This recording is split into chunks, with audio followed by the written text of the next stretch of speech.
Σήμερα το Μονακό παραμένει ο πιο εμβληματικός αγώνας στη Φόρμουλα 1.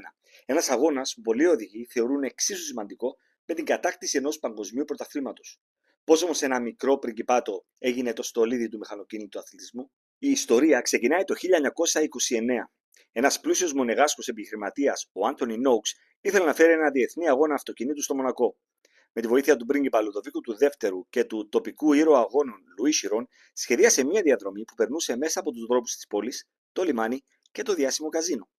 Όταν δημιουργήθηκε το Παγκόσμιο Πρωτάθλημα Φόρμουλα 1 το 1950, το Μονακό συμπεριλήφθηκε στο αρχικό καλεντάρι. Το Grand Prix του Μονακό ήταν ο δεύτερος αγώνας στην ιστορία της Φόρμουλα 1. Νικητής ήταν ο θρυλικός Χουάν Μανουέλ Φάντζιο με μια Αλφα Ρωμαίο.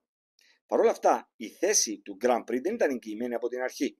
Ο αγώνας απουσίαζε το 1951 από το πρόγραμμα της Φόρμουλα 1, ενώ μετά από ένα θανατηφόρο ατύχημα σε αγώνα σπόρο αυτοκινήτων το 1952, ο αγώνας έμεινε εκτός παγκοσμίου πρωταθλήματος μέχρι το 1955.